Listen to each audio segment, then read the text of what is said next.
Hey there. So it's Thursday, February 1st. It's just after 9:15 in the morning, and once again, I've been confronting conservatives. I know I haven't made a video in a long time. That's because it really takes a lot out of me mentally to listen to or read the things that these crazy conservatives, who are mostly MAGA heads, the most egregious ones, say all the time, either in front of a camera or on social media. But occasionally I have no choice but to dive into their bullshit, and when I do, I just have to respond to it where other people can see the response. I do that on Twitter. No, I'm not calling it X. Fuck you, Elon. And here. Occasionally.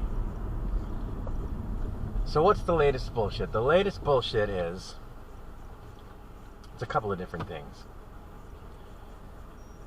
They keep saying he didn't do anything wrong in the loan fraud case, the property loan fraud case, because no one was actually defrauded because he repaid the loan. I don't understand how it is that they don't understand that doesn't fucking matter. It is illegal to acquire a loan under false pretenses, whether you repay the loan back or not. It's not okay that you inflated the value of your property to borrow more money than it's worth, or more money than you would have been lent based on the lower worth. If you pay the loan back, it's still fucking fraud. Just like when you're speeding down the highway, you might get a ticket for it, even if you don't get in an accident and hurt anyone. Because whether you hurt someone or not isn't the fucking point. The point is, you broke the fucking law. And the reason that's the case is to deter people from fucking speeding in the first place, so that people don't get hurt. And if we didn't prosecute people who got caught speeding just in general, then it wouldn't be much of a deterrent. So, of course, it's illegal and prosecution worthy to do what he did, whether he repaid the loan back or not. And the reason is because not everybody who does what he did is going to pay the loan back. Some people take out loans and then aren't able to repay them. It happens. And if some of those people are people who artificially inflated the value of their property, then the bank is left holding the bag to one degree or another, because even if they take possession of the property in lieu of getting the money back, now they're left with a property that isn't worth what they were told it was worth. And they won't be able to recoup what they should be able to recoup based on what was lent and not repaid. So that's why you prosecute the people who paid the loan back if they inflated the value of the property to acquire the loan. It's the same thing as what I was talking about before with speeding. It's a deterrent. And the other thing they say is everybody does that. Everybody does it. Why isn't everyone prosecuted? Well, do the cops always pull over everyone that speeds? No. Not everyone who speeds gets a speeding ticket. Because cops are not everywhere 24/7, 365. And people are going to speed and get away with it because no one knows they're doing it.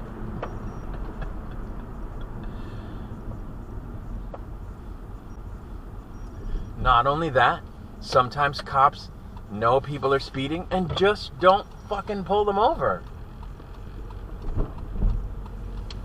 Now, maybe it's because they don't have the gun on them and they don't know exactly to what degree they were speeding when they happen to see them speeding, so they don't pull them over. I don't know, but the point is, The cops don't have the gun out 24/7, 365 when they're on the roads with other people. Of course people are speeding around them.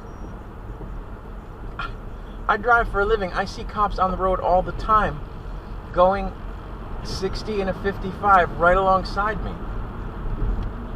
Or 70 in a 65 right alongside me, if not faster. So not only are they speeding, but they know I'm speeding, and they know everyone around us at the same, in the same traffic block or group is speeding. Do they pull over and get the gun out and start pulling people? No. Enforcement is not 100% for any law. So to sit there and say, well, other people get away with it, it's just they're just targeting Trump because he's Trump. No.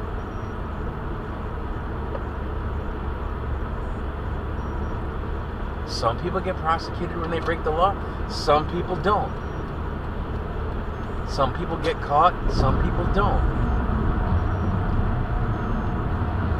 Enforcement of the law is selective. It always has been.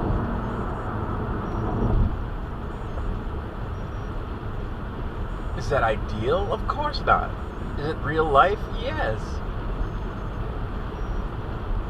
So, knock off that bullshit. Now let's talk about E. Jean Carroll. They have a lot to say about the E. Jean Carroll situation. But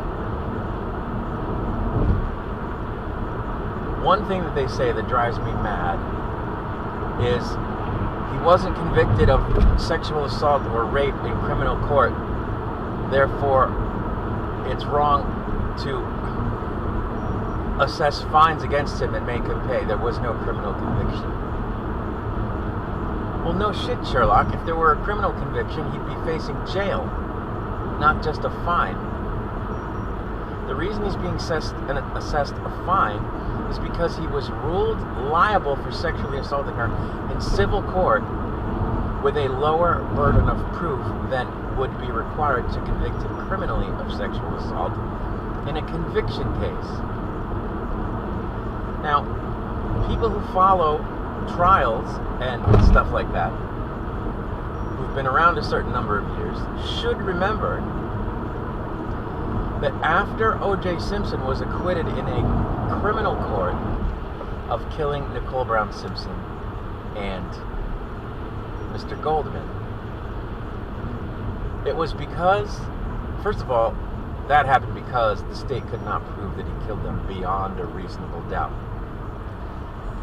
After that acquittal, he was sued in civil court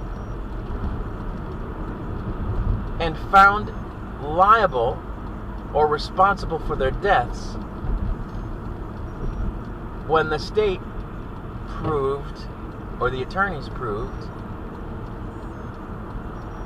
that it was more likely than not that he killed them by applying a standard referred to as a preponderance of the evidence. It's not as high a threshold as beyond a reasonable doubt. It's merely preponderance of the evidence, meaning it's more likely than not. There might still be doubt, but it's more likely than not. And that is sufficient in civil court. And he was ruled to be responsible for paying the Goldmans a shit ton of money for causing the death of Ron Goldman. The same fucking thing is happening now to Trump. He was found responsible for sexually assaulting her in a civil court under a lower burden of proof, and now must pay her fines.